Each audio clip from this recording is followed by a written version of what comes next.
Hi world. Hello.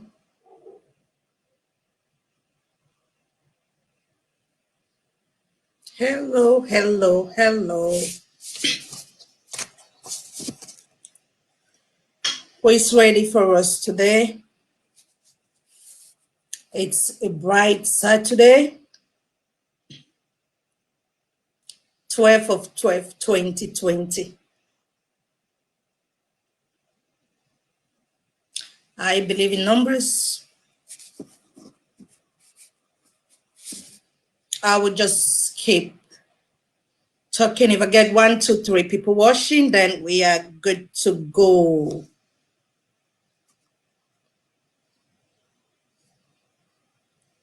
We are still on our project domestic violence. And today, like no other, it's so different.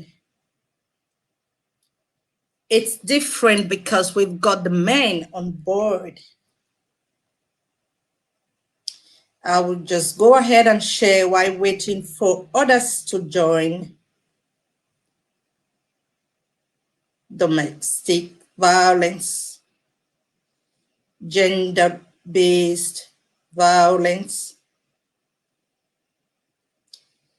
And as said, domestic violence, we can't be talking about it without bringing the men on board, because more often the men are the perpetrators.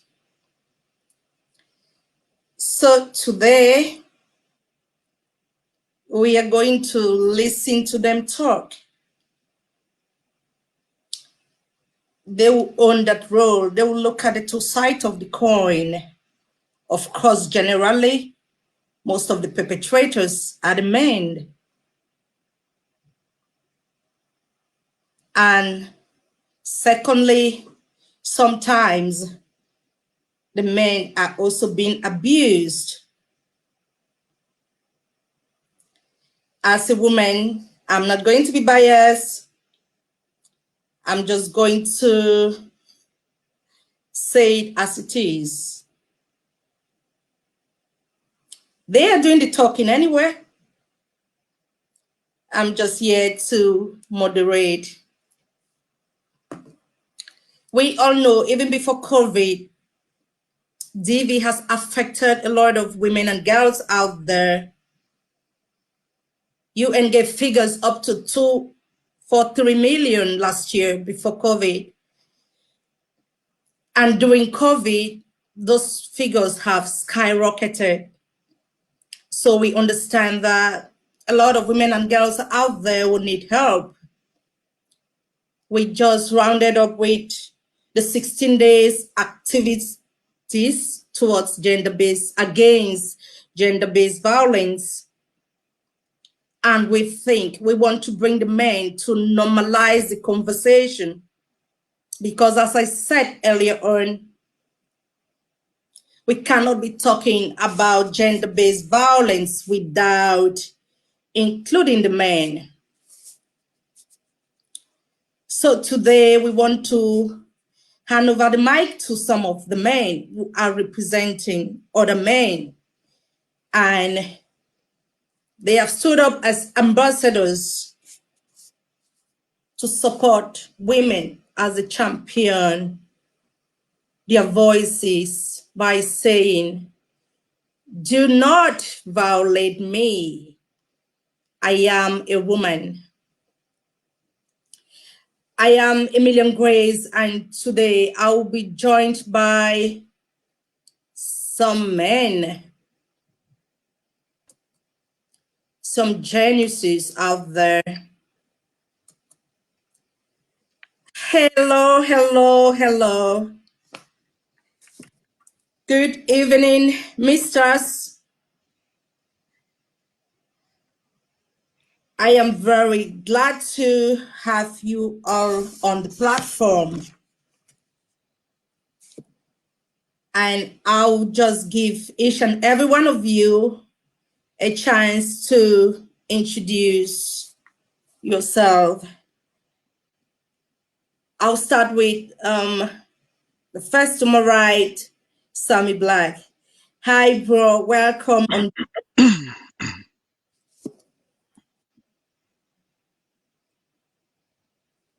You are muted.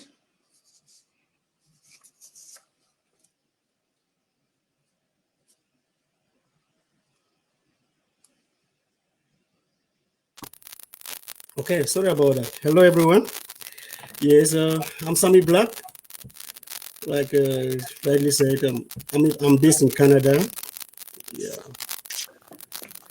a father of three, and I work with Immigration Canada.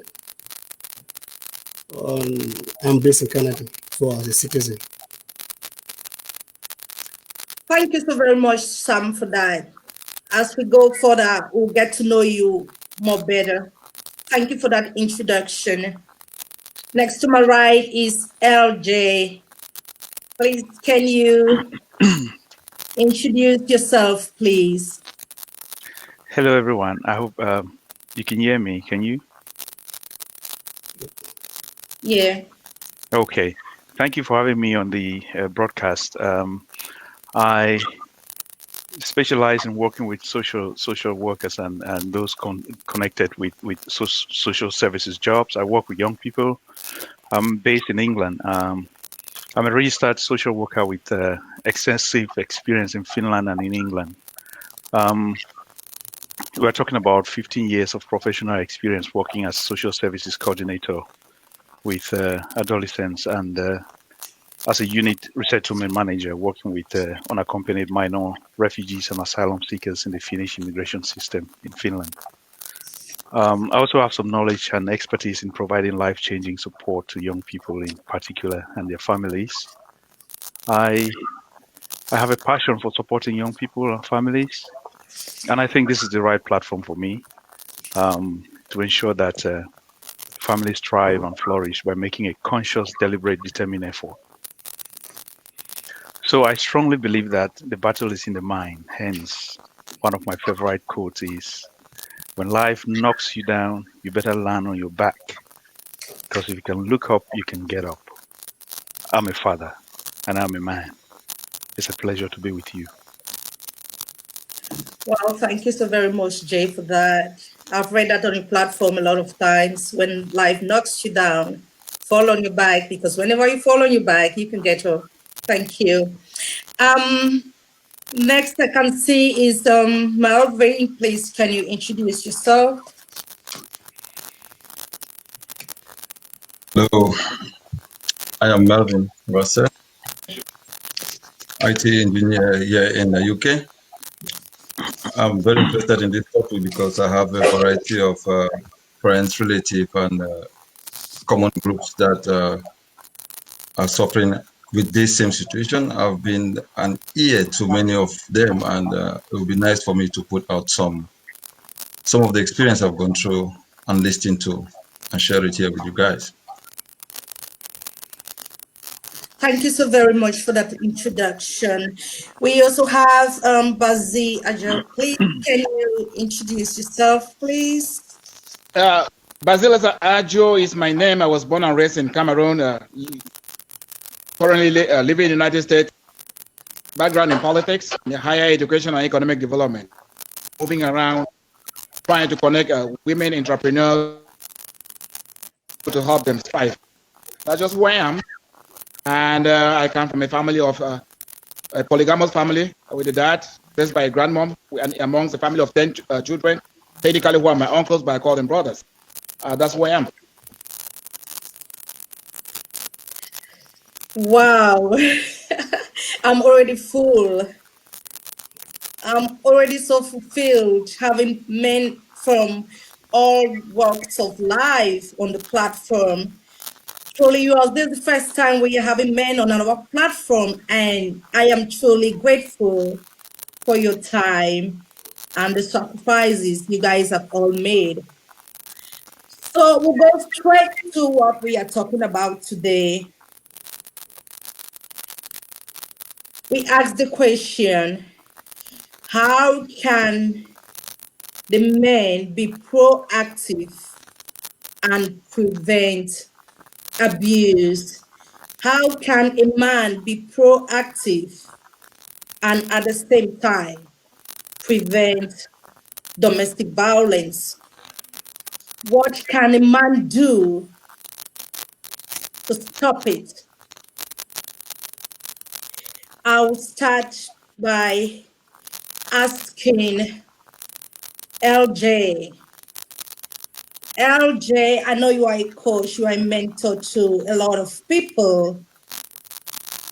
In your capacity as somebody who is interested in personal development, what do you think you can do as a man to be proactive and prevent domestic violence? Thank you for this opportunity again. I think men ought to speak out. Speaking out is one of the proactive measures to address domestic violence. I understand in this context, you focus on violence against women. Is that correct? Yes. Okay. Yeah, there seem to be a Jay, lot of abuse. Jay, we are focusing on violence against women, but we said it's still okay to look at the two sides of the coin, as an abuser and as a victim. So you feel free to tackle from both angles. Okay. Yes, women have suffered domestic violence for a long time. I also think that men on the other side of the coin do suffer domestic violence, and that's where I'm coming by saying that men ought to speak out. They ought to speak out. By speaking out, I think they would have taken the first step proactively to address domestic violence.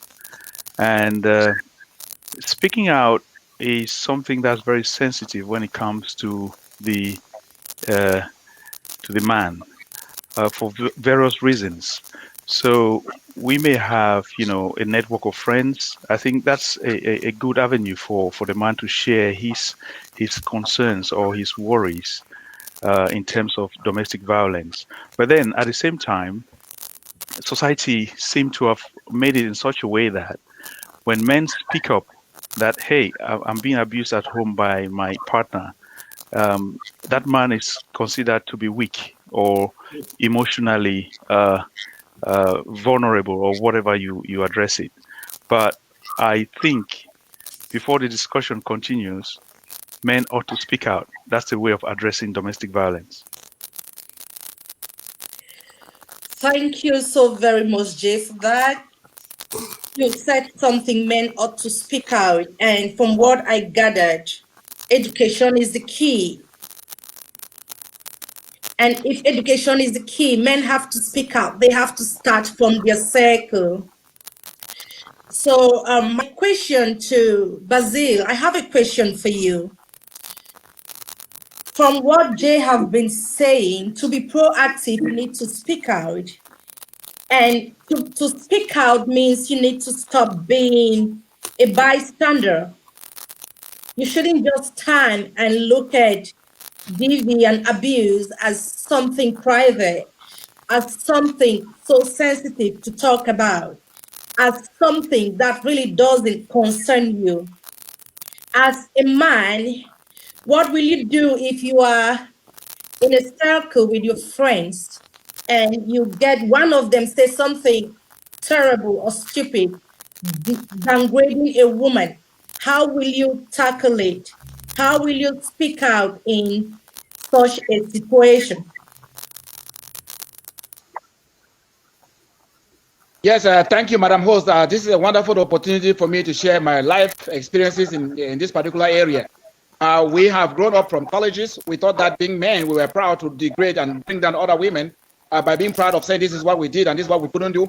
But we learned that at some point as growing up, one way to do that was to restore the human dignity and making sure that we engage people as partners and as friends And what we also do in those particular situations is actually when we sit together to make sure that when you hear something stupid about a woman or trying to bring her down, you have to call the man up right in front of the woman, or call the man up right in front of other men. So men should grow up and be responsible people and to restore the dignity and the happiness, because the happiness of a woman actually, the happiness of a man actually depends on the happiness of a woman. And the only way I do, as Basil and as other men, what I would do, I call you out. You play, I call you out in a forum, I call you out in meetings, and I make you be a better man by standing up, and that's the way I would do that. Wow, thank you so very much. I'm so happy we brought that up today, because today we are looking at those ways of improving the man's perspective. How can they be proactive? You guys all know it's difficult when a woman stand up to talk about issues like these. Either that lady will be called names like male hater, feminist, and much more. But we are very, very grateful to have men like you standing up, living together in the world with us, and saying we are going to stand with these women because we feel enough is enough. So, still, I take this opportunity to say thank you for having men who are willing to come out and speak. We need to stop being bystanders. We need to speak out and let people understand where they go wrong. This goes directly to a question I have for you, Sami. You know, we are told, or the conditions we grew up in made us to understand and believe that women are nurturers. So some men, they feel it makes them less of a man to be a nurturer. How can you put yourself inside this box? Do you think helping to nurture makes you less of a man?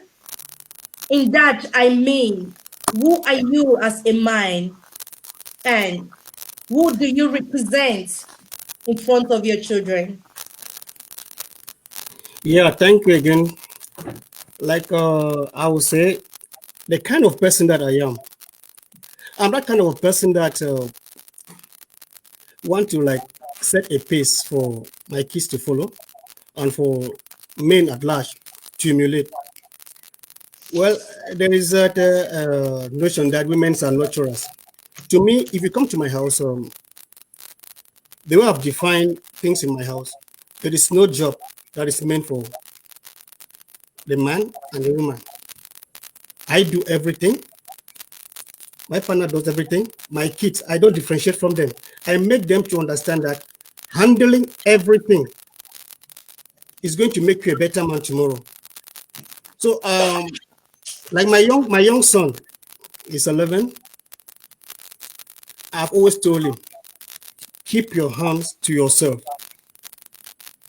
Keep your hands to yourself. Most of us from this platform are coming from Africa, and we know there is a picture that you have in your mind that you will never forget. When it comes to when you were growing up, you saw your dad at one point in time beating your mom. Yes, that thing there with me. I won't lie to you. Yeah, so from that time, I told myself, when I'm going to grow big tomorrow to become a man, I will never lay a finger or argue with a lady, because educationally, it traumatized me a lot. Because there was this particular day that my dad beat up my mom, and guys in the quarters, we went to the same school. They saw it, and I was being provoked in school. Oh, look at this guy that the mom was beating yesterday. That affected me in class a lot, and I told myself I will never do that. So I started nurturing myself. I started developing that interest of always looking a woman as my equal. What they go through in life, women, what they go through in life, if they give us the men just 1/4 of what these people face, we will not survive it. I'm telling you the gospel truth. Because some of these ladies, they themselves caused this whole thing. You ask a lady, what do you do? She will say that I'm a housewife. I don't work. My dear, you are fully employed. You are gainfully employed. Being a housewife is a full job. But I for one, I'm that person that want to create a pace where people will always follow. So that when tomorrow, when I'm old, I look at my kids, I say, yeah, this is me. They're just doing exactly what I'm doing by not raising their hand or their voices on a lady. Well, thank you so very much. Thank you so very much. I think everybody is struggling to learn those good values and develop themselves. So we grow and try to stop doing the things we learned that were not right. Before I go to the questions, I have a question for you, Melvin.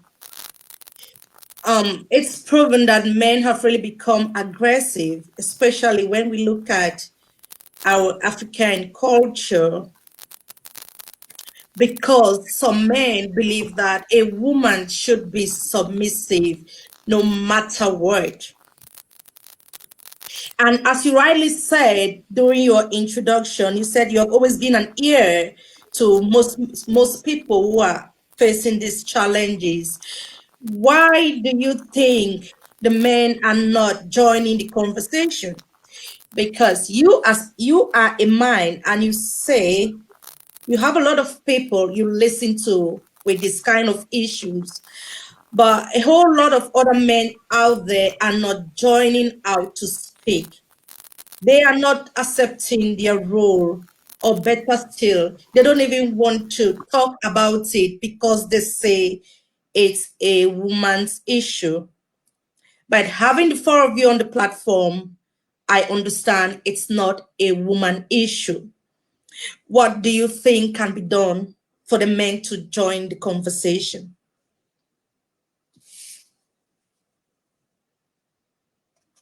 Yeah, thank you for giving me the floor on this very vast topic to elaborate on. I think I would just point out one or two, three points that can be done, which I think successfully will be helpful for this situation for men to see the equals about the feminine sex. First thing is, I think there should be enough sensitization in some groups, in some cultures, some communities, enough sensitization about this issue of gender equality. This particular issue has been a kind of traditional thing, not only in I'm coming from, but around the world. That is a man's world. It's a man's world.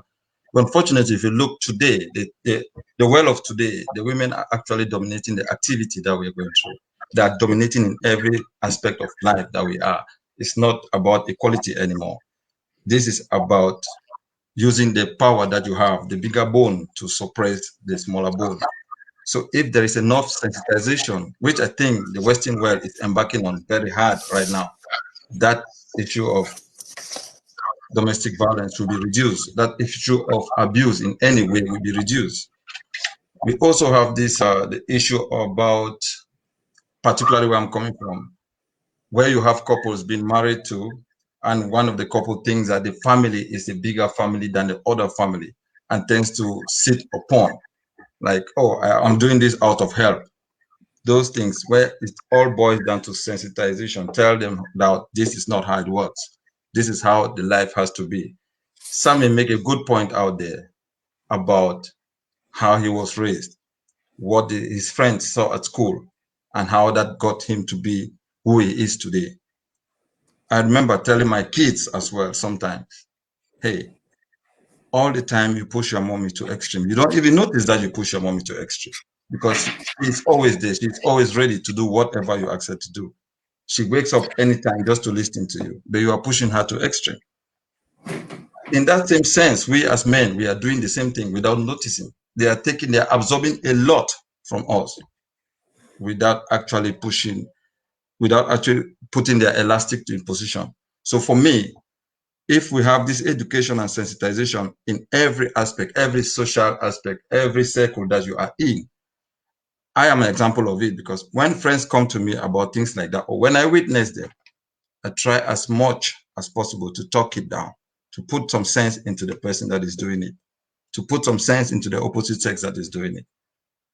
So we should always try to educate and sensitize people in that sense to make this a better world for both the male and female gender. Thank you. Thank you so very much for that contribution.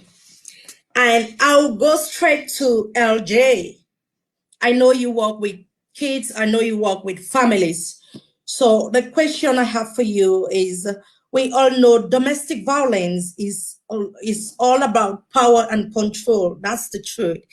Can we attribute this to family dysfunctions?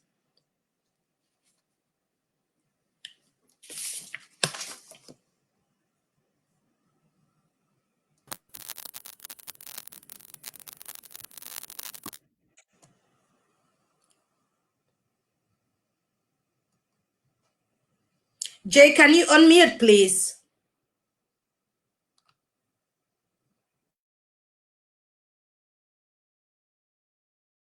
Technological. Okay, can you hear me now? Can you hear me now? Yes, yeah, we can hear you. Can you hear me now? Yes, we can hear you. Okay, all right, thank you. But I can't see the host. Is it from my end? Can you all see the host? The network is shaking. The network is shaking, I guess. Yeah. Mr. Marvin, yeah. That's at the move. Can you do something? Well, I'm not. I think the host, we are having technical issues here. Yeah. Some men are fighting. They're fighting the network. Interesting conversation, though, isn't it? We have lost the host. Yeah, I think she will come back. She'll definitely come back, I guess. I don't know if the conversation can still go on without the host. Yeah, if you understood the question, then you can just be going on, I guess. She'll meet us somewhere. Mm-hmm. Is gone. Yeah, we've lost Mervin too. Uh-huh. Okay. Sorry about that. Yes, I just realized. You notice that with just my 1 second of disappearance, everything is back on. Mm-hmm. So, please, can you repeat the question so that we? Okay, I said I know you work with families a lot, and a lot of people out there think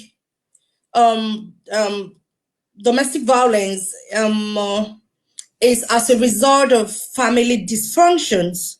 But we all know domestic violence is all about power and control. What do you think about that? Okay. I think domestic violence is just one type of abuse. When we talk of types of abuse, I know of 11 types of abuse. You know, according to the legislation and guidance framework in England. One, we have physical abuse, which involves any manner of causing physical harm to, a child, vulnerable adult, or fabricating symptoms of, or including illness in a vulnerable adult, including assault, hitting, slapping, pushing, misuse of medication and the like, or restraint. That's the first one. I know of domestic abuse in itself, which is it includes psychological, physical, sexual, financial, emotional, or so-called honor-based. There's also sexual abuse. Sorry, I'm just giving you the list here. I gave you the sexual, psychological, financial. Modern slavery is also an abuse. Discriminatory abuse, organizational abuse. We have neglect and acts of omission. We have self-neglect. We have hate crime. This is just a list of abuses. Now, talking about family dysfunction, I think when a child is born, that child mimics or copies what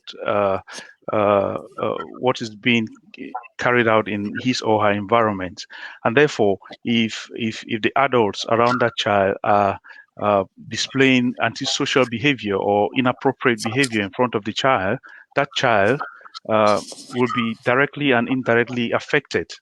And no wonder, sometimes um, um, when they grow up, it's difficult to nurture or engage in a meaningful relationship. So yes, abuse has an effect on the relationship of the child and adults, and also the relationship of the adults involved. So I would say that uh, it's directly linked to dysfunctional families.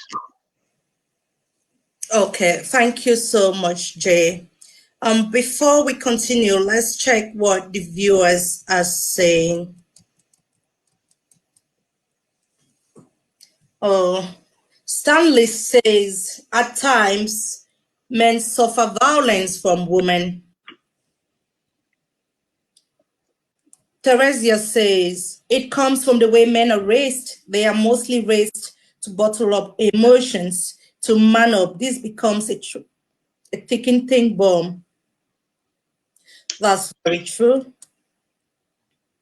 Stanley says, I think the society thinks it's okay for men to suffer violence.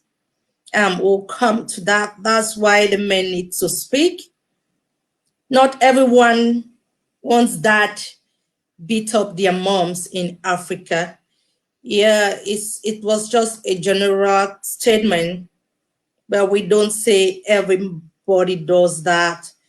That's why we have men who are standing up to talk. Stanley says to be violent doesn't actually mean you raise up your hands on someone. You can use words to violate someone aggressively. That's totally correct. All of us have been talking about that, and Jay just elaborated a lot on it. And Sally says, wow. And Christabel says, Mr. Melvin, well said. It's about power. Sammy Black Loveline is greeting you, and Gladys is watching. We thank you guys for watching. And back to you, Sammy Black. From what we're talking about nurture, you said you're trying to bring some of your values in the life of your kids. And to do that means you have to play a good role in their lives. As a man, how do you handle conflict? Are you the aggressive type? Are you the calm type? How do you do it?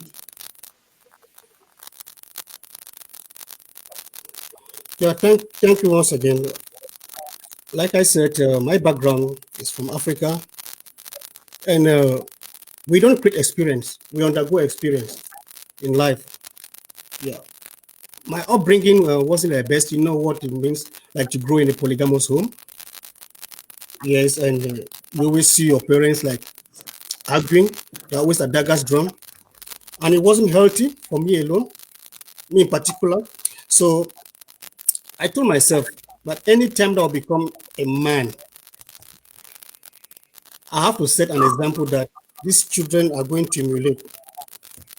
Because I want to say 70% of us from Africa, typically from Cameroon, I had a dad that never talked. He was just so quiet. But the thing is that when he's coming in front of the house, I'm leaving the back door.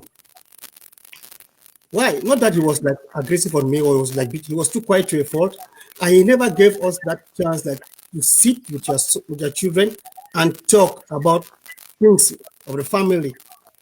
So when he comes back, to me, back then, parents or particularly dads in those days, they think that talking to your children on the same platform makes you to like be their equal. They always want to be at the top, like when they say the family head, always want to be up there. So that alone created a lot of restraint. So we never had that chance to talk like you see some other families, their parents, they play with their children. Like now what we do. So I told myself I had enough and I will never allow my children to live that way. So now they are my best friends. I've made it such a way that twice a month we sit on a table, right, round table, and we talk. That's every 2 weeks. I sit them down and we say, okay, this is what happened. I don't like this. Don't repeat this. It has made them not to hide anything from me, and I don't hide anything from them. So everything that I do in front of their mom, they see. So I'm trying to avoid that, like what LJ said. A child tends to mimic everything that he or she sees because of growing. I don't want my child to sit like I'm sitting now, I'm saying something about my past, or that my dad was a very bad guy, was a violent person, who did this, he did that, negatively. I wonder when my child mentions my name anywhere, say, oh, I enjoyed him, he taught me this. So I'm setting a pace that they will follow. So in case they happen to go out there, they will want to like do something. Like my first son, he's 22, he's an adult. He's an adult. So the way he treats the female counterpart, I enjoy it from a distance. Yes, he always wants to protect. That is what I taught him. He always want to protect, in the sense that he doesn't like talk. I've always told him, once you are quiet, it doesn't mean that you are weak. The time that you will take to argue about over something will be better for you to take that time to solve or to avoid that thing from happening. Because when two people are arguing, both people don't listen. So that is why I always take myself down, because when two people in that are shouting, none will ever understand. So I've always been the one that listen. I always listen before I react. And I have never quarreled with my wife in front of my kid. Never. I've never done that. Heaven bears me witness. I don't do that. It doesn't agree with my body chemistry. And they don't even, first of all, know how, if we have problems or not. They don't know. They always see us happy. And that is what they're emulating. And I'm very, very happy about that. If I may come in there, thank you, Sammy, for such a wonderful description of your values. You know, given your background and your experience as a child, I want to really applaud you. I really want to appreciate the values that you have developed and you are emulating in front of your children. You see, some people who have experienced what you have experienced, they end up being a little bit opposite from what you are just saying. But you are an exception, and I think you are a right choice for this platform. To add to what you said about how you address conflict, you have a listening ear. Yes, that's what I do also. On a personal note, I think dialogue is very important when it comes to resolving our differences or misunderstandings.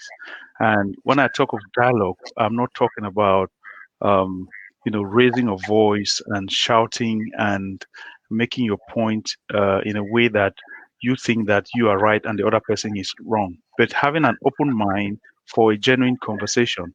So I really recognize and I appreciate what you are doing, Sammy, and I think you represent the men. Well done, bro.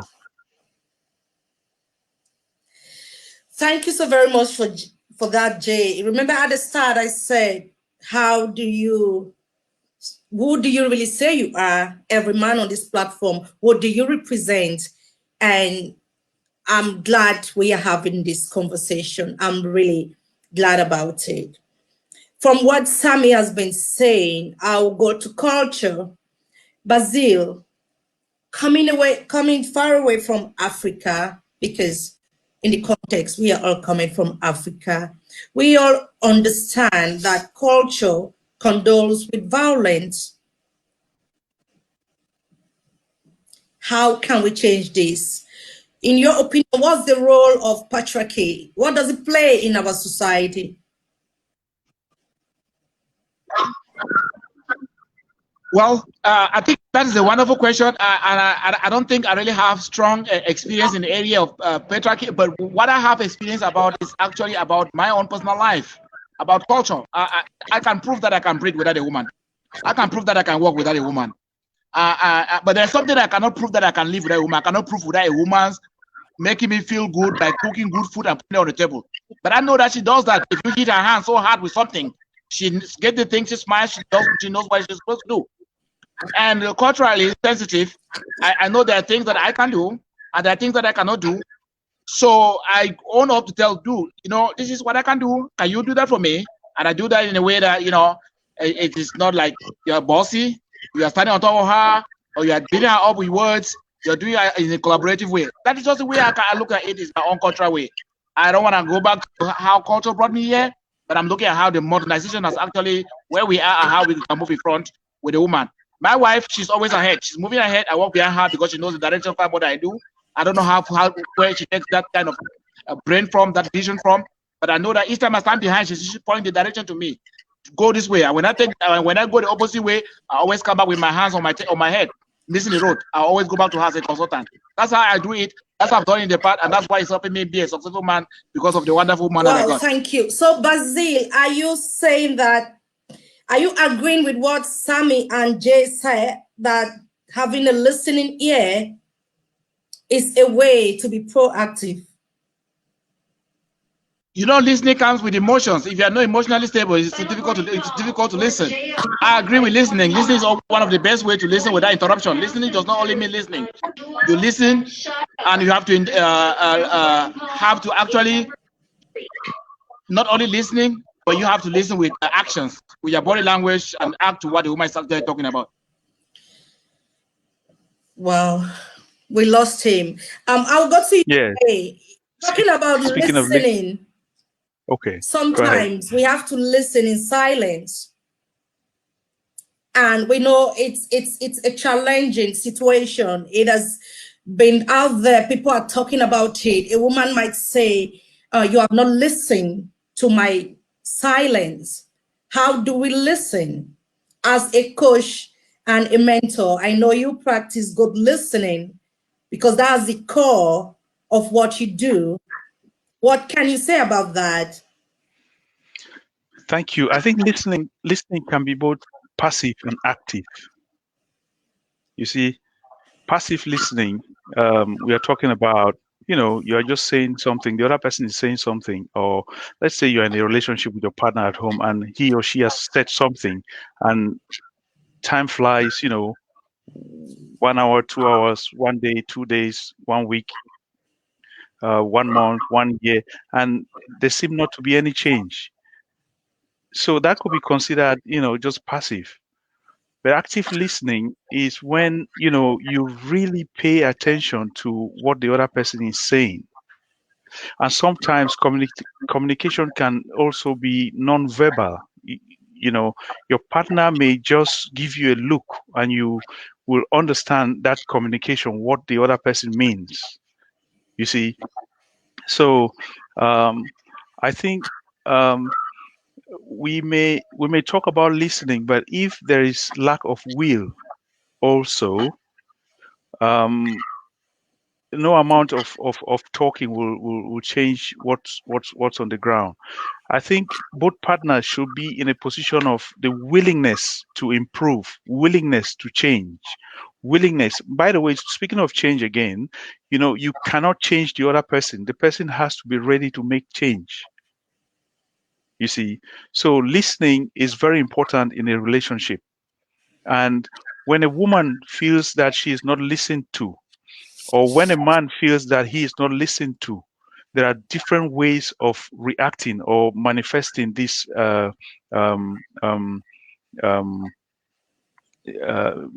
you know, dissatisfaction of from the other person. So listening is important. Wow, thank you for that. I have a question to you, Melvin. It's like the core of what women have been crying about, being abused by their intimate partners and things like that. But before I ask you that question, let's see. I'm reading things here that I think we should share. Nora is agreeing with you guys that that's the best way to do. And Stanley says, our parents brought us up based on the education they had back then. So many things have evolved over the years, and we have to look at things based on recent developments. I think what parents now should do is adapt with how life is now. Most parents now want to behave as parents of the old. The fact of the matter is, we are learning daily on how to treat each other in a relationship as we grow maturely. I totally agree with you, Stanley, because we are living in the world, both women and men. Sometimes we need to go beyond the binary part of it and treat human beings right. That's what matters.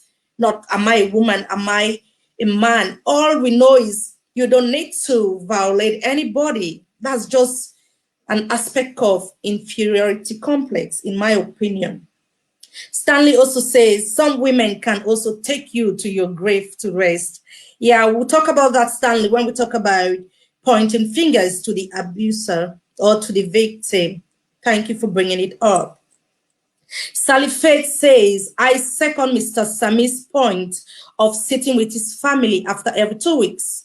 To me, bringing your family, especially children, closer to you and making them your best friends is one of the best ways to prevent domestic violence. Thank you, Sally, for bringing that up. As we all know today, we are looking at those ways. How can we be proactive and prevent violence from happening? Sally also says, some of us didn't have that opportunity, especially back home, to sit on the same table with our parents and discuss certain things. This somehow affected us in so many ways. Yeah, I think all of us will agree with that. Stanley says, brilliant minds we have here. Truly yours. That's true. And we still have some few. Christabel says, did I miss that? It takes a communicative person to engage in a conversation, and feedback is a clear platform for communication at every level. I wouldn't agree more. We need to treat feedback as a gift. Lydian says every family pattern is different. Okay, that's right. But honestly, yours, as people have put in their comments, we have to practice staying together as a family. That's the best way forward, in my opinion. And back to you, Melvin. There is a lot of controversy out there. So today, I don't Yeah, know. so We want to hear you guys speak out. So some people think that the men have the right to discipline their women for incorrect behaviors. Do you really think violence should be acceptable for any reason whatsoever?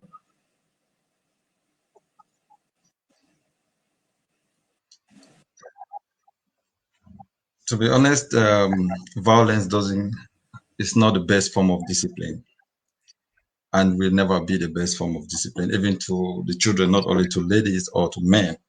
So violence is never the best form of trying to correct somebody.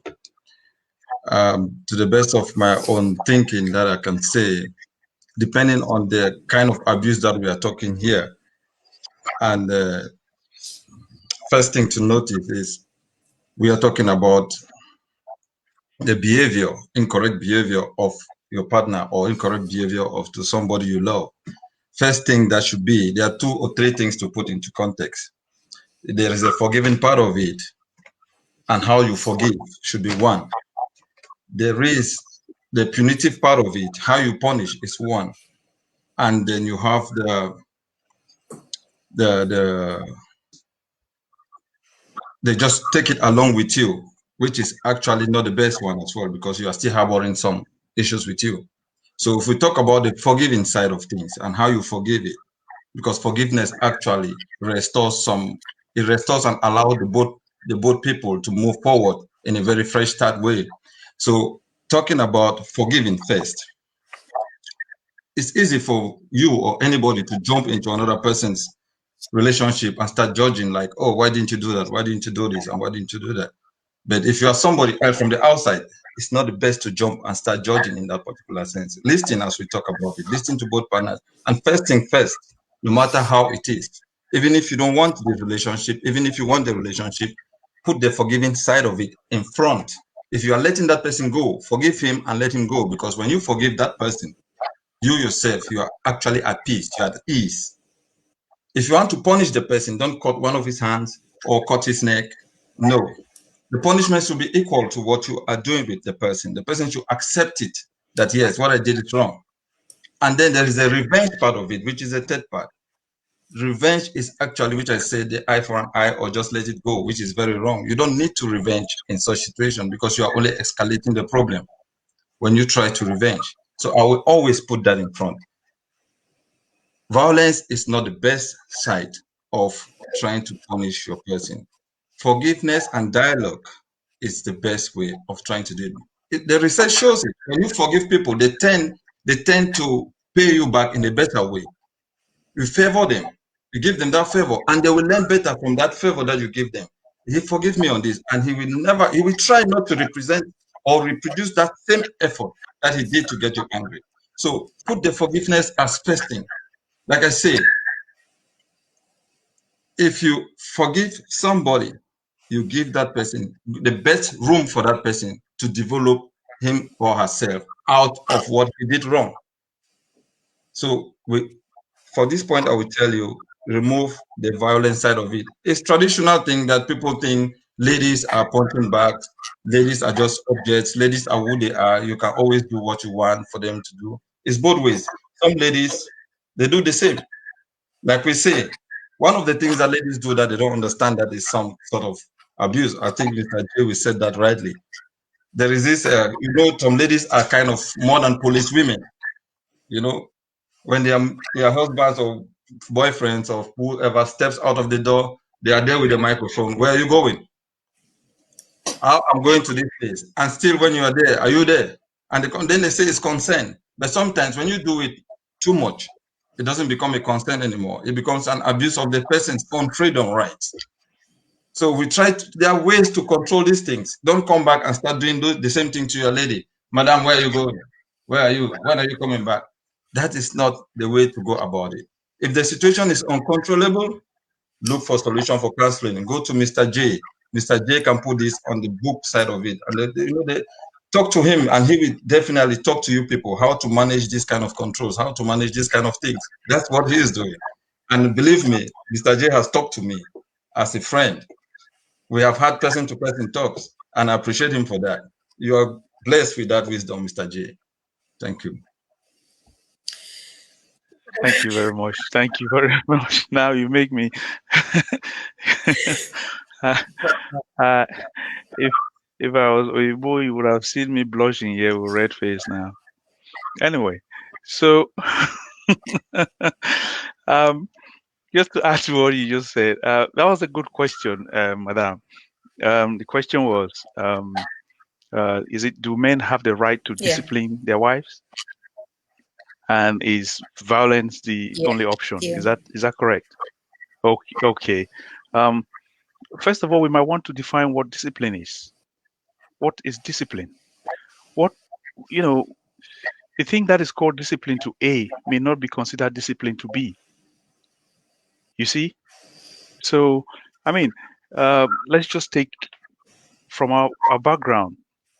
Some years ago, before we relocated to this continent, it was very normal to, have a whip and, flog the child. And that was discipline. And that was tolerated, even in schools. But do you do that in this part of the world, in the Western world? I think the same approach would be, hey, we take the child, lock the child in a room, and it's called discipline. So, speaking of discipline within two adults at home. I think it is important to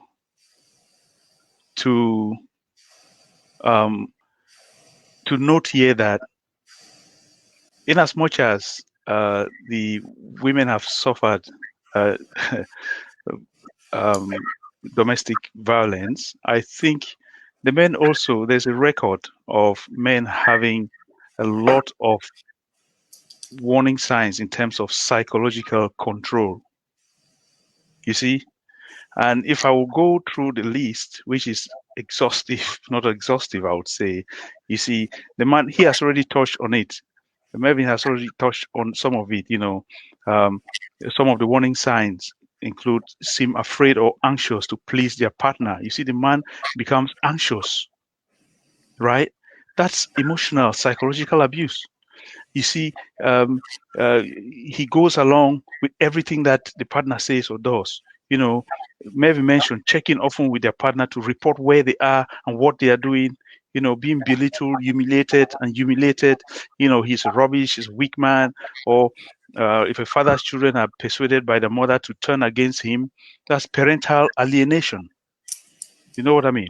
And we are talking about a sign which is something along these lines, threatening that if he leaves, he will never see his children again. Isn't that abuse? So we are talking about discipline from different angles, and it can be perceived differently by different people depending on their background.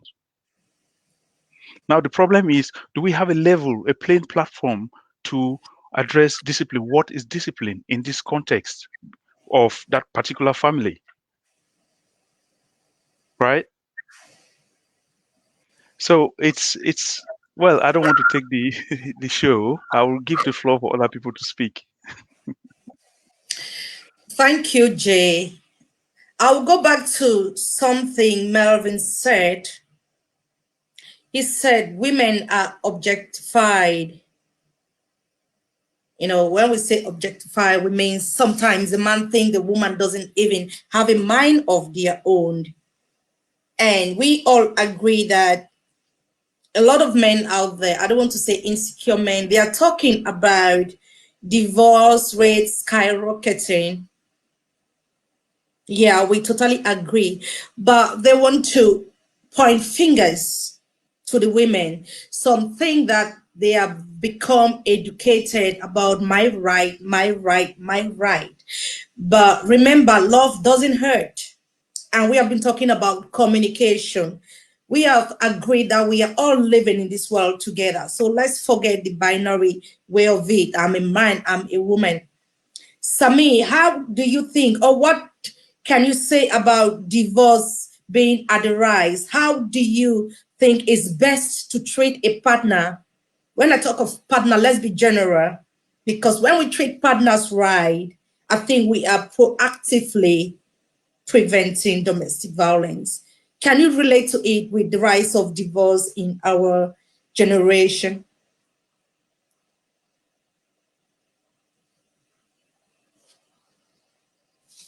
You are muted.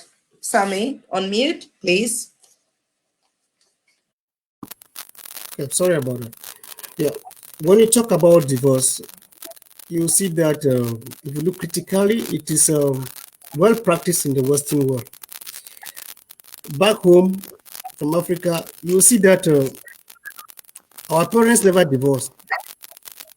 They stayed in there and had to fight for survival.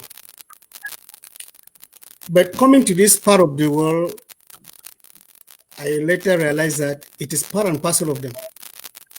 You can't see, if you out of 10 people moving on the street that are married, you see that either 4 are divorced, 3 are at a waiting list, two is going to court to file for divorce. It is just part and parcel of them. Why? Because the way the system this way works. And some women are just there like to drain out the men after they have come together to acquire things together. At the end of the day, you go there to like file for divorce because you want to end up owning everything. Let me quote an example. typical with Canada. With the men, we are very, very careful. I have one in particular. When I want to talk, I'm talking about myself, not about the men, myself. They say if you don't know where you are going to, try to know where you're coming from. Here in Canada, the law protects the child first very well. Then they protect the woman, animal. The fourth position to me that was supposed to be given to a man, I call it miscellaneous. It's just left open. There is nothing there. Then the man is at the bottom, fifth position, which therefore means anything you do anyhow, you get it anyhow. Yeah. So I'm very, very, very much careful because what I do, my wife likes it. Oh yes, there is no divorce. I've told her from day one, I don't know that. We live here and die here. And I've never given that opportunity for something to happen that is going to lead her to think about that. My brother, let me tell us something. I want to just give a short story. I was in Douala in 2007. I was renting somewhere. Then there was a clinic opposite where I was renting. At 4 a.m., this lady came and knocked at my door. She was in labor. Beside my door was a doctor. I said, no, I'm not a doctor. The guy beside me is a doctor. He said, no, it is you, I know. Luckily, I took her to that hospital, thinking that the doctor is going to come. There was no doctor there. And then people were outside, and they said, that, who is inside with the lady? They said, no, somebody is inside. That was the first time I ever had to support a lady to put to bed. I saw everything. From that day, I took a decision that any man that is going to lay a finger on the wife, if I'm there, that was back in Africa. If I can beat you, I'll beat you up. Yeah, so that brings me back to where I am today. Seeing what women are going through, just doing childbearing, is more than enough punishment. I really wish that the government could make it a way that every man, if your wife is in labor, you should be at the maternity room with the lady to be the one to see everything. This is going to make us to rethink. It's going to calibrate our brains. Because some men, because you don't know what women are going through, you just think that you can do anyhow. But as for me, for people who don't always want to take from a lady, that is why they suffer what they go through, like divorcing every day. I, for one, everybody is having an animal fashion. I've learned to cage my animal fashion. I don't react to anything that I see when it comes to a woman. I already have it up there that they were born that way, to always talk. And when a woman is talking, she knows very well that physically, when it comes to fist, you are stronger than her. So she will use her words to hit you hard. She knows what to tell you that's going to upset you. So when she's talking to you, just know that those are her punches. So don't react. You caused it. We caused it. But I have never, as I'm talking, I have never had the opportunity where a lady will talk to me to that extent that I will feel upset to raise my hand. No, because why? I've learned to cage. Secondly, I try to take from her opinion, even if it is wrong. Even if it is wrong, listen first, then react later. In the night when people are sleeping, the tension is already down. You can say, okay, yeah, what you said was correct. But don't you see that I was trying to us to think this way? She will see with you and say, oh, you were right. Because why? She was emotional at that time. So everything just came out. Then I always make sure I take from her view. I don't always allow my feelings to take the better side of me. Because we think differently. That is just it. Two people can never reason the same. And talking alone is very, very difficult. It depends on how you talk to somebody. You want to put out something. If you don't put it out rightly, that person will not understand. So talking alone is very, very difficult. So I try my best to make my point to be understood. When we are talking, I try to understand than to be understood. Because once you understand your partner, that partner is going to understand you when you talk. But once you want to take an urge that I'm the head, yes, you are the head of the family, good. But don't forget, women are the neck. The neck decides where the head goes. That is true. You are the head, just stay there as the head, but the neck will always decide.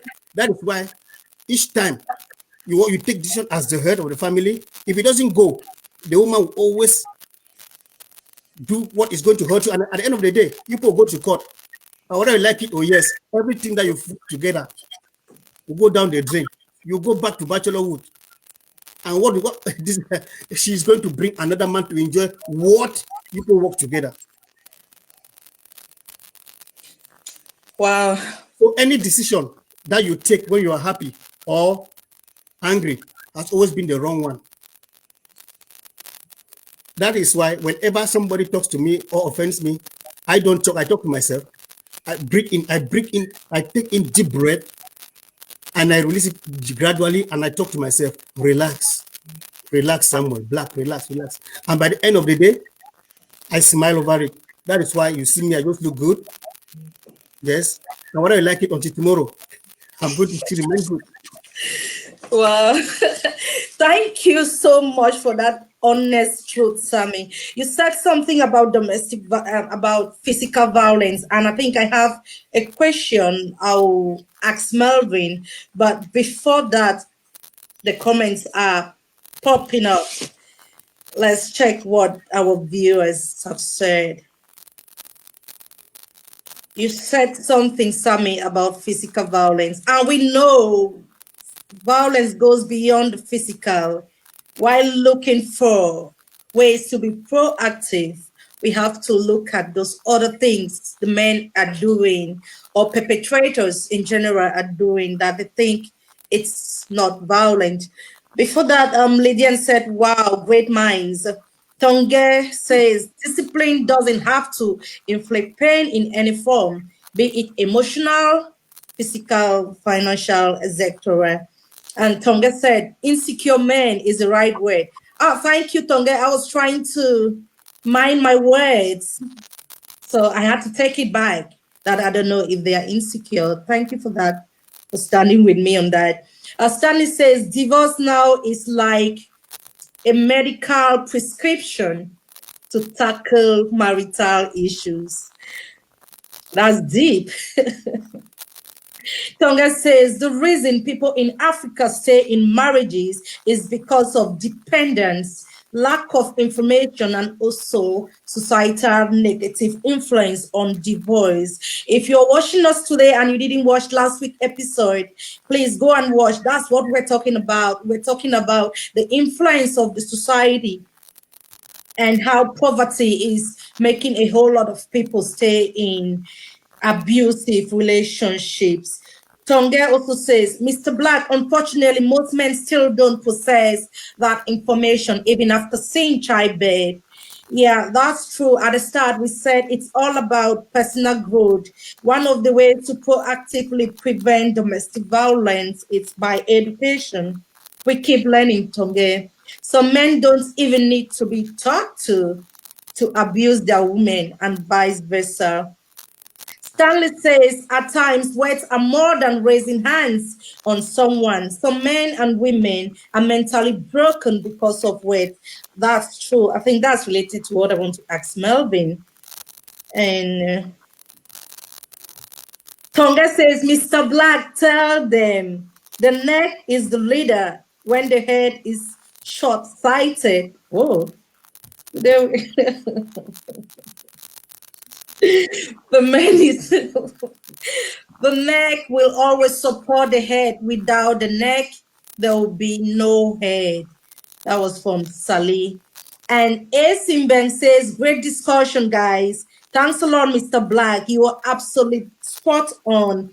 Well, some men think they are always available for other women, reason why they wouldn't put in more efforts in their marriage.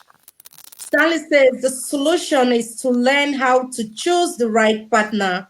Prayer is the key if we do that genuinely. Harriet says, I like that, the head and the neck. You know, women are stepping up to like the fact that the head cannot go if the neck is not turning. And Sally also says the neck will always support the head. Without the neck, there is no head. UVM says, have you encountered a woman who is psychopath? And what about women who are violent to men and the men don't report it? What about that? And UF, you came a little bit late. We have been talking about it because we decided to look at the two sides of the coin. The man being the abuser and the man being the victim. You can rewatch the video after this and you will see.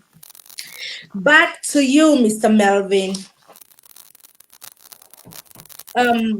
Sami said, I want to take this off the screen.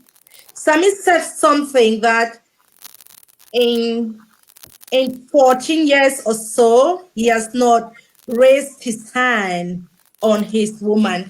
We applaud you for that, Sami. But we all know on this platform that domestic violence goes beyond physical abuse. We know it involves emotional abuse, it involves economic abuse, it involves physical, psychological, and sexual abuse. Mr. Melvin, we know some minds out there, they look at a woman as an object. We said that before. Others look at a woman as a combination of parts, a commodity, a combination of parts, her breast, her V, her hair, to name a few. A lot of times, women suffer sexual abuse. They have been raped because if you have intercourse or you make love to your partner without their consent, that's rape. That's part of sexual abuse. What can you say about that? Can you throw a little bit of light, please? Yes, I will add to Mr. Black what he said about the issue about how men go about this thing, how men grow up in their minds and self-development in situations like this. Those men who stay on that position, seeing women in same as objects of all what you mentioned, are just inferior. Their own way of putting themselves on top or making themselves superior is doing all those malpractices, all those things that you mentioned. So they are inferior minds, and they cannot find a way to grow out of that. They need to grow out of the inferiority in them to balance these acts. And the only way they can do that is by getting help. If you know any, please just try to help the person through counseling or send the person to jail or go to another counselor like Madam Emiliene. Seriously speaking, I mentioned in when I was addressing the first question that you gave me about getting in marriage where you find somebody saying that because your people are right up there, I'm down here, you are talking mean to me, you are doing that to me. When that inferiority sets in, so many things go wrong. If you see somebody looking at a lady on the street or looking at his wife or his girlfriend in that manner, trying to just do something of that nature to that person to prove his superiority, to prove his manliness, then the person is having a sick mind. You can, one time is enough. 2 times, 3 times, you need the hospital. So, but Mr. Melvin, let me interrupt you. We can't deny the fact that the African man don't really believe in going for counseling. And you said if we find that kind of a man, he needs help. How can we let them understand that sometimes if you can handle it, you really need to go for counseling? yeah, traditionally for the African man, as they buy their women, they consider women to be commodities. So they buy their women. And when they buy this woman, when they go to the parents to pay whatever they are paying, they consider them commodities, which is wrong. Yeah. First wrong notion. They believe they can do anything they want to do. Some even get married in the next 1 month. They are telling you don't try this because what I pay over your head. That is normal. Did you pay for the what, or did you pay for the love? You know, traditional rights make some men to feel dominance, which is wrong. It's just wrong to think like that. No matter how much you pay, don't punish the woman or don't punish the children for something that traditions hold. If these men, like I say, in the world of today, if you find time to go back home, for example, let me just go back to a small story when I was growing up in Limbe. Some of you must have, you know, some of these things. When I was growing up in Limbe, then the Sonara just came in. The Englishman style of doing things is not so wild as some Francophone sites. You know, you have the Bassas and the Yaoundé. They came on to Limbe to work with in the refinery. There was a massive change of life when these people came in. They have the style of beating ladies extremely. They don't, when you say beat, they don't slap, they don't touch, they beat. You see bumps, you see scars. And the ladies, they do the same. They enjoy it. And if you go in to intervene, you are the problem. They will turn on you. The both of them will turn on you. They will chase you. Yeah. Yeah. So in situations like that, how do you want to start telling the man this is wrong and not wrong? Because they bring it from far and they are living with it. Sometimes they carry themselves to the hospital, both of them. They go with knives and they go with weapons.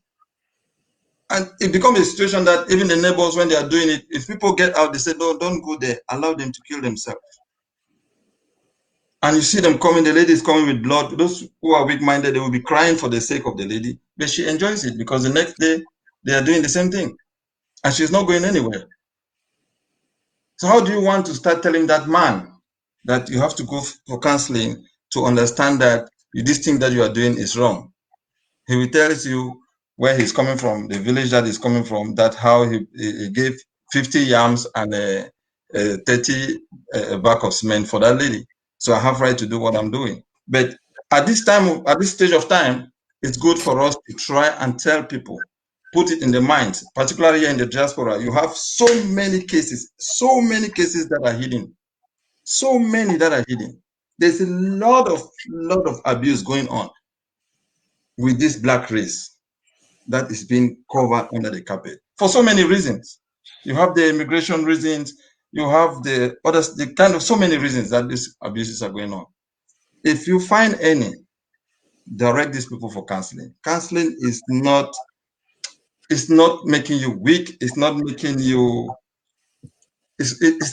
counseling can only empower you. It can only empower you to solve your problem. It can only empower you to do the right things and see how you can move forward. Marriage or relationship doesn't mean that it has to be. It can end at any time. If the two people can talk themselves out of their trouble, good. If they cannot talk themselves out of the trouble, violence is not the solution. Even to a neutral mind as me, a neutral mind as Mr. Sami, can talk people out of problems. It must not only be Mr. J or the CEO of that woman. Neutral minds can talk people out of problems.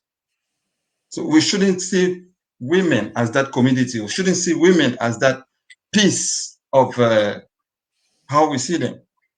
Enjoy the creation of woman, but don't use extra force to have what you want. Thank you.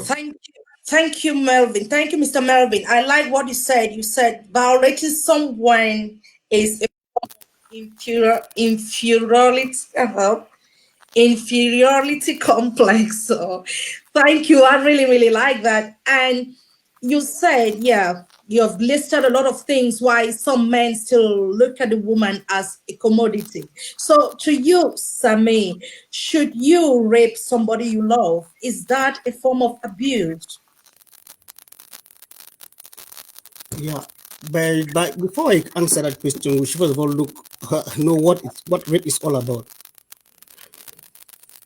That word rape is very, very big, deep, and scandalous, dirty. Yeah. The thing is, when I used to be a boy, yes, when I was dating back then, yes, I've always tried my best to avoid that word around me, rape, because it goes a long way to paint somebody black. I've come across, when the first I ever heard this way that this statement, my husband has raped me, I was like, how come? But in the course of time, I said, it's true. You can rape your wife. Yeah, the thing is, what really caused this thing, this idea of like, say, rape? For example, let me talk about a husband and a wife in the house. What Mr. Melvin just said, like men trying to like look women as a commodity. Let me tell you where all this thing starts from.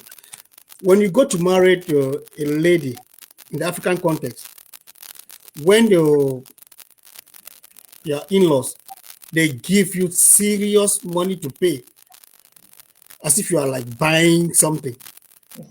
That man in his mind, he has already bought that lady over. You are a commodity. You are a property. You belong to him. He can use you any day, anytime, anyhow. Anytime that he wants it, you don't give it, he will take it by force. Why? Because I paid your dowry. I paid your dowry. That is what he's saying. He paid it. He gave the money. Before I even answer that question, let me just give a short story. Back home, yes, even I'm a movie director. So I was called upon to cover a wedding, traditional wedding. This man is from the Western region. He's rich. Those people are always rich. And they always like fair ladies. So this girl is fair. And they priced this girl 2 million. Bride price. I've never heard that. The guy paid without bargaining. Paid everything. Then they say, the grandmother's side, the man paid everything, and he asked them, do I still owe anything? They said, no. I just smiled. I said, this is going to cause problem. When it was about 3 months, the mother of that girl came now to the house to visit that girl. The man sent her packing, sent the mother away. I already bought her. She is mine. You don't come to my house without my consent. And as I'm talking to you, that girl is still living in the house, but the people don't visit her. She can't go to her family without the consent of the man. Now, tell me, after when she's in the house, after all the daily chow, she's tired, and then the guy comes back from work at night. Maybe he's just sitting in the office answering 1 or 2 calls, money is entering. Then he comes back, the lady is there cooking, taking care of the children, go to the market, cook food. You know all those things I'm saying as a lady, Madam Emiliene. You become very, very tired. Then in the night, you want to rest. This man come and say that, I need my food before I eat my food. You say, no, you are tired. He said, he has already paid. He will use force on you, and that is where rape comes in. Yeah, why? Because our parents who gave our sisters out for marriage, they sold them out to potential buyers. So these men now, they are like using you as their thing. They can do anything to you. They'll beat you any day, anytime, anyhow, because they have paid the money. So when you sell your children out there to people, to potential buyers, I don't call them husband. What do you expect? They do anything. But my late dad, when they came to marry my younger sister, he told this guy, do you love her? The guy said, yeah. They didn't pay any bad dowry on my sister. My father said, take her. If you know people can stay together, then fine. It's just about 6 years ago that man came and paid the dowry after they have been marrying for how many years? It was about 20 years. Because man was saying, please come and take her. My father said, no, people should stay. Because he knows how the world rotates, how he lives, how people live inside. So we just took, how much was the money? How much was small money like that, my brother, and until the husband died. But I have seen a situation where people will pay money, they buy the lady over, and then they use the lady as they want. That is where rape comes in. But to me, I for one, because I don't talk about people, I'm talking about myself. I always learn to understand. as a man, when there is dialogue, everything can go without any problem. If she tells me she's not feeling fine, I can't do it today, I'm tired, she is your wife. You stay, you relax. There are many days, there are many times you can organize it. And making love is not just a play thing. It entails the mind. You are not, remember, you're no longer boyfriends. That you will say, oh, I don't know when you're going to come back again to come and visit me. Let me take advantage now and just do what I want to do. No, this is rainy season. What if I want you to come tomorrow and then it rains? You will not come. Well, yeah, so that is, so they want to use now force. But you are in the same room. Why the rush? Okay, you're not feeling okay. What's wrong? She will tell you. If you need to support, you cuddle her, she sleep, and at the end of the day, she might be fine before you even know it. The next stage is okay, I'm fine. At least I think we can go, we can do. Then you go in. As a bangy man, you do what you want to do, and that is it. You don't take it by it is yours. People belong to God, belong to one another. You don't take it by force.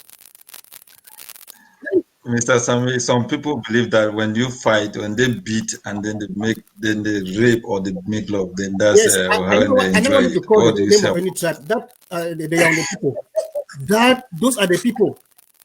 Yes, those are the people. That is bad. That is why when they come this way, when the children they come this way, they don't survive. They don't survive when they come this way. Want to use that same attitude to their ladies here. They don't survive. That's why they get always divorced. Yes, you don't talk to me. I own you. I must use it. They use force. How many minutes? I want you to use something with force like that. She feel because her mind is not there. She feel pain. The hatred increase. When you do that without energy, like people have been fighting. You sleep like a log of wood. She can kill you that night. My brother, that is why you see many women that are in prison that they kill their husband. You don't even know what happened, what went wrong. I think the government should put a mechanism in place to see what caused that woman to kill that man. Because normally, I think mature people are watching us, but I always want to be conversant with the truth. Normally, with your girlfriend, there are times that lovemaking is painful. Then what about when she's not ready? She's tired, you use force on her. And when you, the man, you struggle with her, you have lost energy, you sleep, after you are done, you get tired, you sleep and you are snoring. She goes down to the kitchen and remove your hair.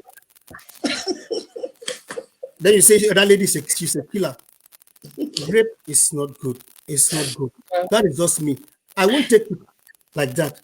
There are many days. Yeah, it is something for the kingdom. People, you sign it for better or for worse. Now the worst side has come that she's not feeling fine. Why can't you persevere? There are times that she always give you without even asking. You didn't value that one. You only want you when you. My brother, please. I'm sorry. Thank you so much, Sami, for that honesty. I really applaud you for that. And as a woman, honestly, I'm rooting for you. For those women, I'm a voice to the voiceless. My situation can never be the same. Today it's not about me, but generally, I think women will be rooting for you right now.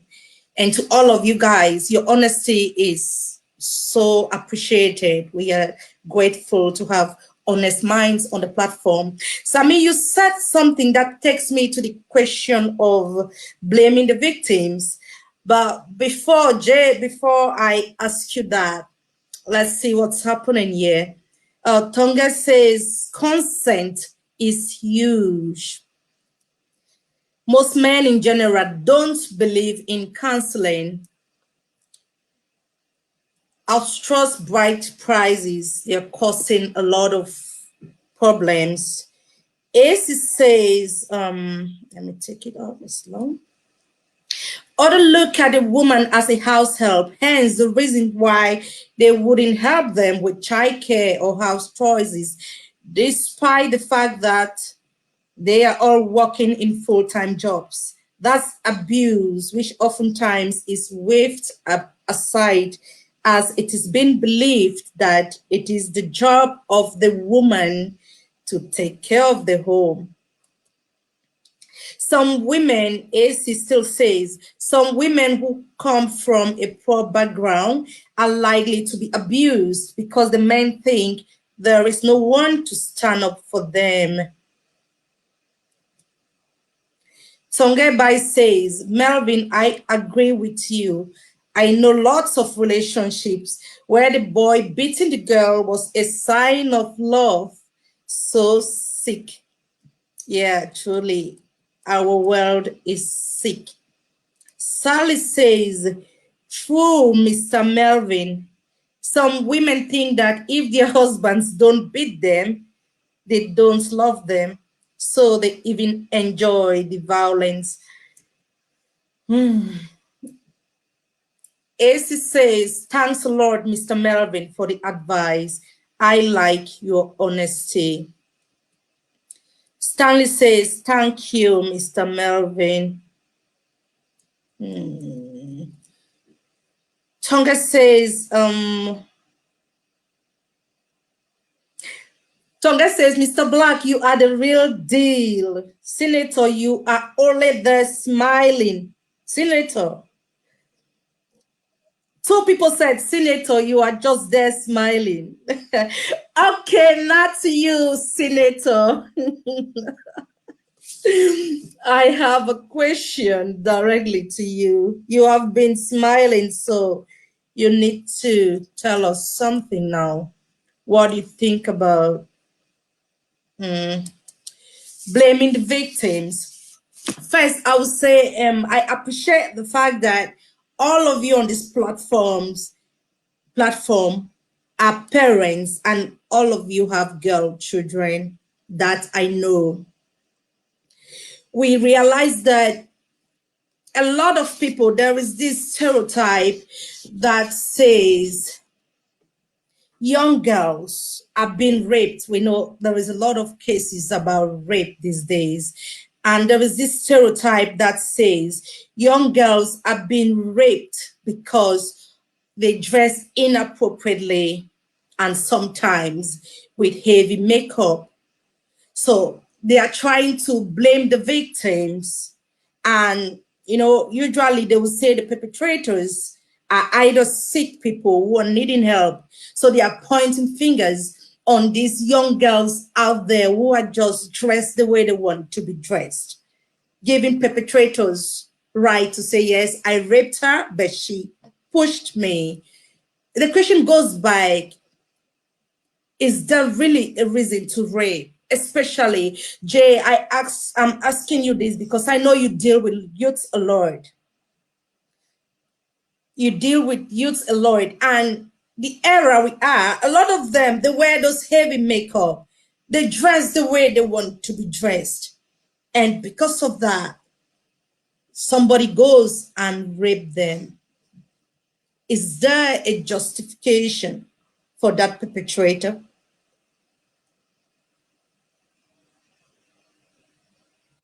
I don't think rape is justified. I came across a comment, and permit me share this comment with you all. It says, girls be wearing tops that expose 80% of their breasts and shout, as long as I am comfortable in it, then it's fine. What about the men that will be seeing you in that? What about their comfort? They'll be staring at your breast and losing focus, then you feel violated. Some women dress like marketing strategies. This is a comment that I came across, and it caught my attention. I'm tempted to ask you what you think about that comment, Mrs. Moderator, that named woman. It goes back to what Mervyn said about a woman being looked upon as a community, as a commodity, a combination of body parts, her breast, her hair, her makeup, and everything. I totally stand to demystify that. It depends on you, because to me, the perpetrator is the one having an issue and not the victim. Yeah. So I, yeah, I agree with you. I don't think because they addressed in a sexually enticing way gives anyone a pass to carry out sexual activity with them. I think discipline, discipline should be employed in this case. If I go back to your definition of rape, I think you mentioned that rape is having, sexual activity without a consent of the other person. Yeah. Is that correct? Okay. Um, if a man comes back from work and he's really, really tired and is not in the mood, and the woman is sexually active and persuaded and convinces or coerces the man into sexual activity, can that be considered rape? That the woman raped the man? If she succeeded to convince, it means communication was open. It means both of them spoke about it. So Okay. let's say that's rape. Okay. So if the man succeeded to convince the woman also in the discussion, even though initially she did not want to engage in sexual activity, can that be considered rape? No, there was an agreement between two adults, Okay. in my So opinion. okay. So back to your question about is it the victim? I think I'll pick from Sami's point where he raised an issue of exercising restraint or discipline. Discipline is very important when it comes to sexual activity. On a personal note, I won't have erection if I have any sign that my partner is not ready for sexual activity. So I make sure that, hey, is this a shared consent? I don't want you to get into that because you are just, you're not in the mood and trying to, no, it will turn me off. So, for those who get, enticed and fall prey or become predators, I beg your pardon, to the ladies who dress in a sexually appealing way. Yeah, piece of advice will be to try to exercise discipline, because let's say if you're sitting in a gathering, say in a public place, and a lady walks up naked, would you just run and jump on her because the person, you give an excuse that it was because she dressed in a inappropriate way? So discipline is the watchword when it comes to sexual activities. Wow. Thank you, Jay. Before we round up, Melvin, I just want to know, Jay already said at the beginning that a lot of men don't step up to talk about violence, maybe because of stigma, because of fear and shame. We are in this era and we think everybody should be able to accept the role either as an abuser or as a victim. What can you tell the men who are out there and they are being really abused? What advice can you give to them? Yeah, looking back to what Jay actually said about men not coming forward to put their troubles of abuse in front for various reasons, I'll come back to it to say, to advise anyone, and I'll say, if you know anyone, I know some, and I tell them, if you know anyone, don't sit back. Tell them not to sit and suffer over it. Let them come forward. Let them put their problems in front. Let them find places for advice. If not, they are not able to go for counseling, they should speak to a friend, a goodwill friend, to somebody who understands. They should look for the J's. They should look for the dad name women. They should look for those organizations that can give them some help, one way or the other. Staying there means you actually love the person, even though the person is abusing you. but you shouldn't take the abuse and see you're 6 feet. You should look. The truth about it is there are many of us that are having the mental problem without knowing, all because of situations like that. You find so many people, particularly here in England, that are walking on the streets talking by themselves, men. And if you try to find out what they are talking with or what is causing them to talk by themselves, it's their troubles at home. But they don't have to talk it to any other person. They keep it inside. There are so many reasons, as I try to quote. You know, some are having they are afraid of stigma, as we say. Some are having criminal records that they think if they take this matter forward, it might reach for the police investigation. Some are afraid of retaliation, that they will do it, and families back home will react that they did some. They go out and disgrace them. There are just so many reasons that people keep it within them. But to be honest, you need help. You need help to come out of it.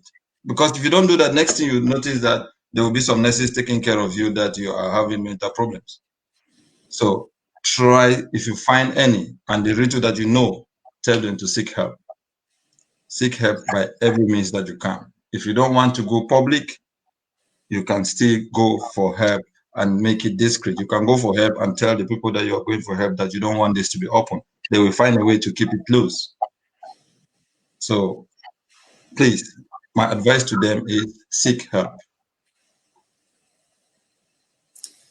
Wow, thank you, Melvin, for that. I like when you say speak up, speak out, because to break the silence of abuse, we need to see it and say it as it is. Sam also said that at the beginning, that if I see it, or Basil is offline now, but he said, if I see it, if I'm with my friends and you do something that degrades a woman, I'll point you out and I'll say it. So it starts with a circle. It starts with those people in your tribe.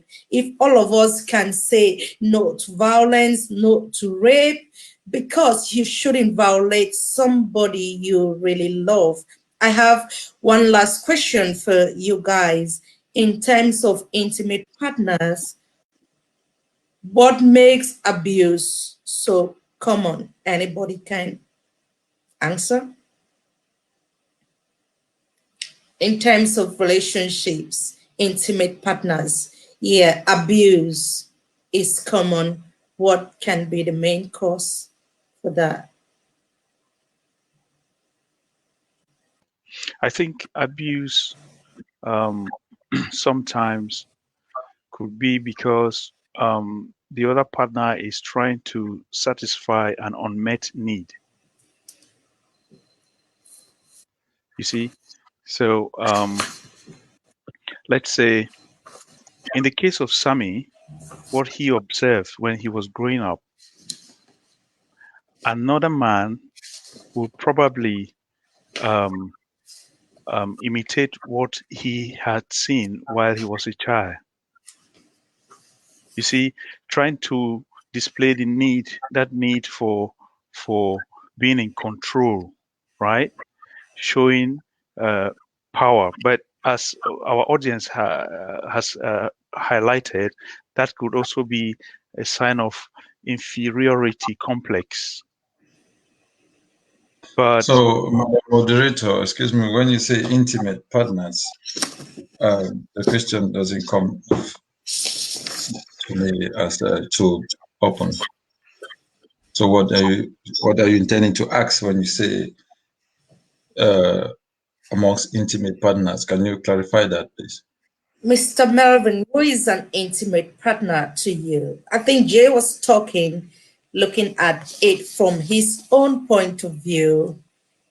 The question is, who is an intimate partner? There we go, we look at all the other forms of abuse. It's rampant emotionally, psychologically, physically, and all what we have named, financially. It's common these days. What might be the cause of that?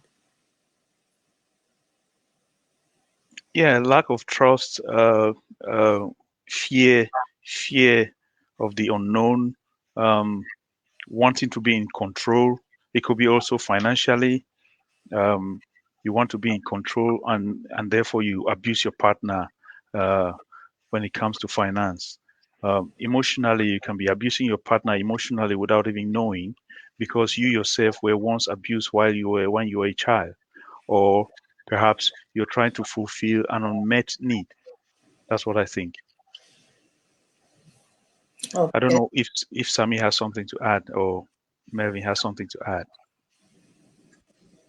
When, yeah, as we said, there are many forms of abuse, particularly intimate situations that you talk of. I'll go back to our community where you have people getting married for some reasons, getting their wives from Africa or within Europe, and you find them bringing their wife closer with the wives not knowing the system, and they think they can use the wife to get rich from the government. And the moment the ladies start knowing what is happening and trying to fight back about their source of income and everything, abuse starts from there. They have been abused already financially by not giving them what they need to have. The husband or the wife might be taking that advantage of not giving you what you deserve because you know the system more than the other person, taking all the finances to yourself and not even giving you money for your upkeep.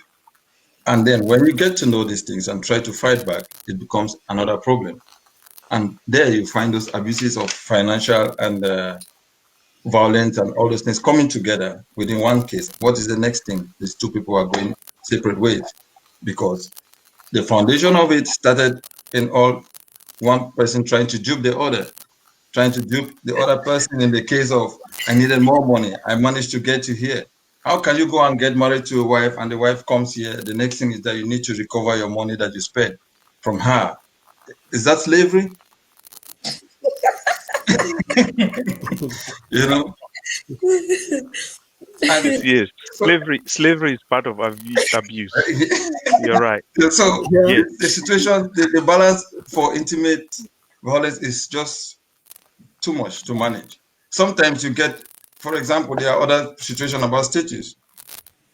You come in and you are trying to block the other person from having her papers just because knowing that when she has her papers, she is more educated than you, she might excel more than you, she will get more control over you, and you start suppressing her in a way, psychologically you are trying to kill things down, which is another form of abusing her.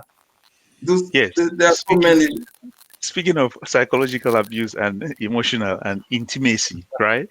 Uh, this she says, if you don't do this, I will not give you this at night, Yes. right? And then he says, if you don't give me this at night, I will not do this. So manipulation goes Understand. on there. I mean, Yeah. You know. Sammy, come on, Yeah. Sammy, say something now. Yeah. My brothers, let me say something. All the various type of abuses also, to me, to me, what is the main cause? The sole cause is dialogue. When there is no dialogue between you people, anything can happen. The moment there is room for dialogue, before something happens, people have already discussed. That is why it is always good to always talk. You don't hide anything from your partner. When you people are used to one another by exposing all yourselves, an honest partner will not hide anything or want to dupe you from your right. So when there is dialogue, there is room for everything to happen. But when there is no dialogue, evil thought start manifesting. Oh, yeah, like what you just said. I brought her, I have to collect my money, I have to regain all the money I spent. No, with all those things, if you are you people have been dialoguing and you love the person, why should you be like trying to recover? Yes, like I said, two heads, and a man should not necessarily be the one that is more educated. No, your wife can be the one that is more educated than you, even if she's up there. I for one, my wife is not an African, so she's Canadian, and she have an upper hand more than me. So yeah, you're right. That means back to Madam Moderator's question, why abuse takes place. Sometimes it's because of complex. The other partner feels that because the other one is more educated, and therefore the other Yeah, one feels a little bit, has some complex, right? Yeah. But it takes a mature mind to look over such things and treat your partner with love, because the more educated my wife is, the better the family will be. Yeah. Wow. Yeah. You see? So, as a matter of fact, I get into trouble if I find that she is not making any effort for personal development. Good. Yeah. I see with you. So that is why I say dialogue is very, very primordial, very important in every relationship.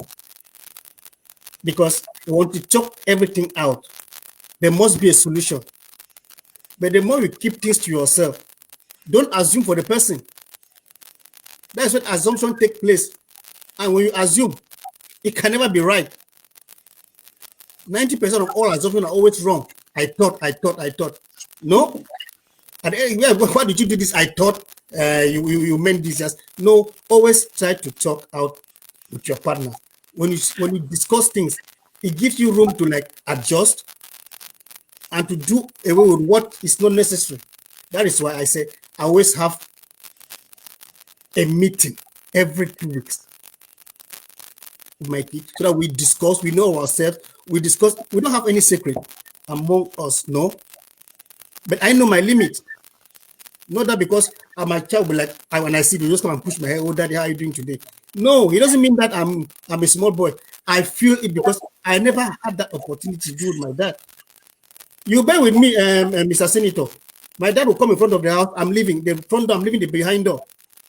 Not that he's holding a whip, but he's quiet. He was too quiet to a fault, and he never agreed with my body chemistry.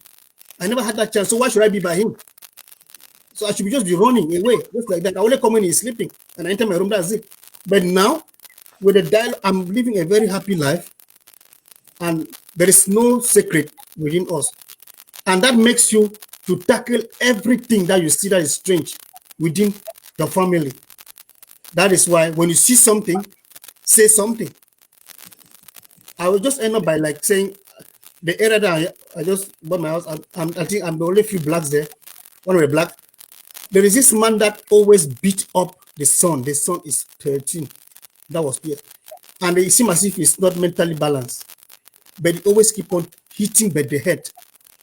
A head is not balanced when you are hitting the head. You want to scatter the brain now. So every time you see during winter, this child will leave the house, go into the snow without wearing shoes because he has been beaten. So there was this faithful day. I want to talk to my neighbors, my friend. They said, no, this man, you're just coming to this area. Leave that man. That is what he does. He always beat that guy. So I said, no, you people are just quiet because you don't talk. When you see things like this, if you want to call the police, then talk to the person. They said, no, this man, just leave it. You are not a white person. So I said, no, I will take the loss into my hand. He did this thing one afternoon. He asked the child to wash the car. As the child opened the tap, I don't know what really happened. Hit the child on the head. I didn't say anything that went wrong, but in front of me, I walked to this man and I told him, look at me. I am not a gentleman. Have you heard? The day you are going to beat this child again, I'll beat you up. Yes, if you want to call it a threat or what, call it. By then, I've already teamed up with guys.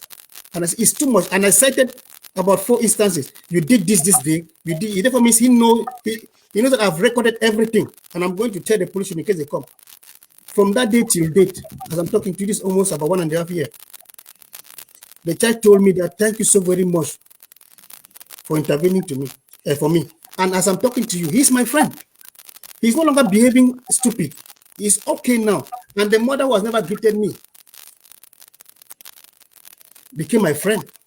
Why? She didn't tell me thank you, but she knew that I stood up for what was right. And she's happy. And saved a life. Yeah. I'm happy now because I saw something and I said something. Right. So that is just when you see something, say something. Dialogue is always primordial in every situation. Right.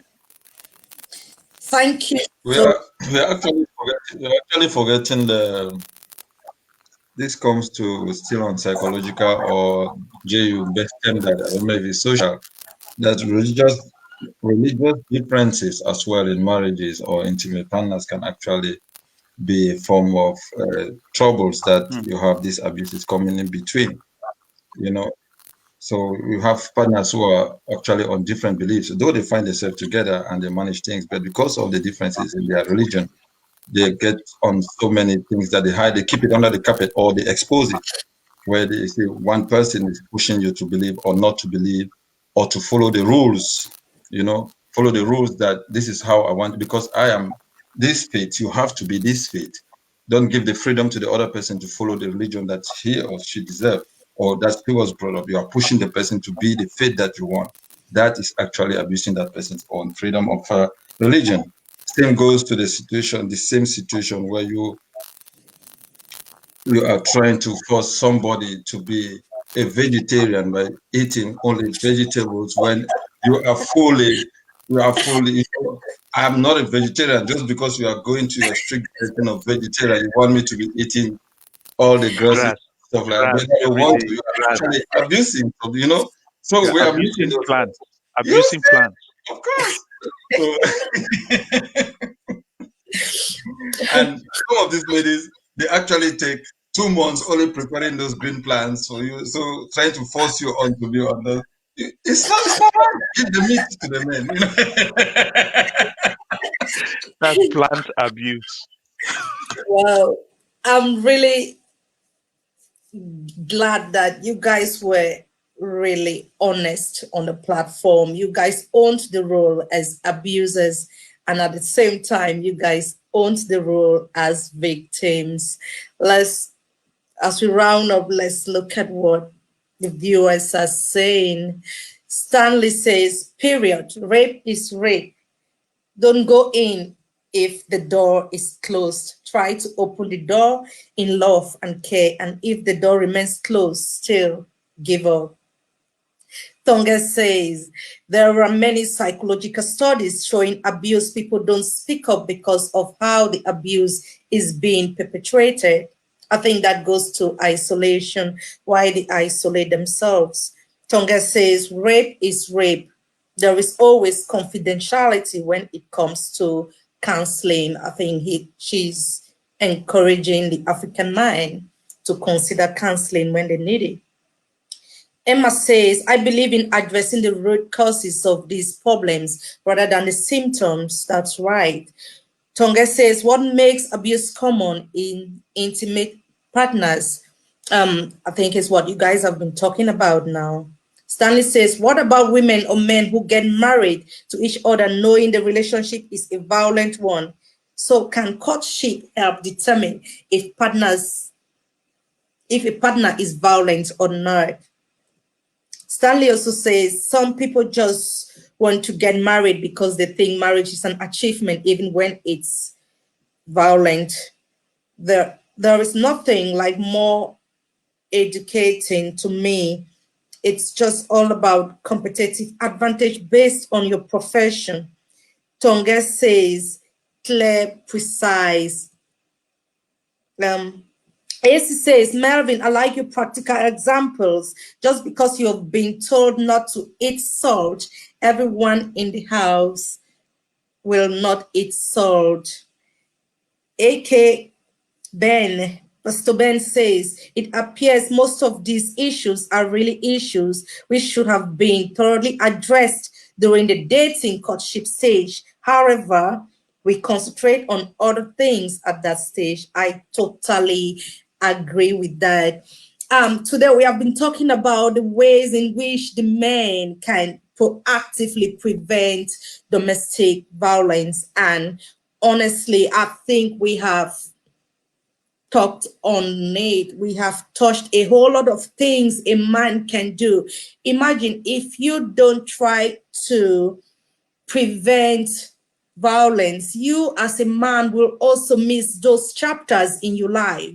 Those chapters like you seeing your daughter get married. Those chapters like your mother saying you get married. So in order to proactively stop violence, always try to consider the ladies, the girls in your circle. They might be your daughters, they might be your sister, and they can even be your mom. But all in all, we have totally agreed that rape is rape and there is no justification for domestic violence. I want to take this opportunity to thank you all for coming on our platform and being so vulnerable with us. We don't take it for granted. Thank you so much. I don't know if you guys have one last word, just a word to any man watching, one way in which that man can proactively in their own corner, in their own circle, in their own community, prevent violence. Jay, one word. Thank you. Remember, abusers are very good at controlling and manipulating their victims. So people who have been emotionally abused or battered are depressed, they are drained, they are scared, they are ashamed and confused. They need help to get out, yet they have often been isolated from their family and friends. By picking up on warning signs and offering support, you can help them escape an abusive situation and begin healing. Thank you for having me in the platform. Thank you, Jay. One last word from you, Melvin.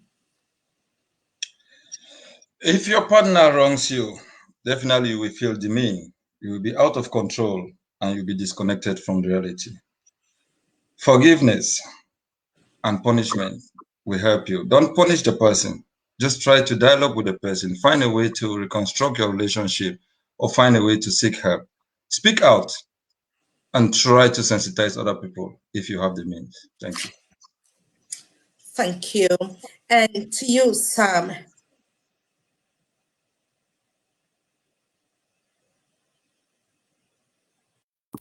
Yeah, to those of us out there, please know who you carry your matters to.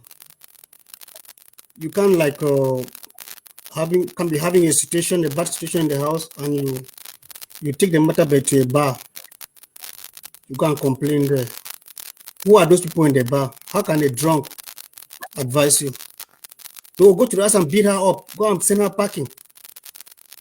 You don't go to those people. You don't go to those places. Choose the people you share your problems with. See something, say something. Always make sure you involve your father-in-law, your parents-in-law, if I can say so.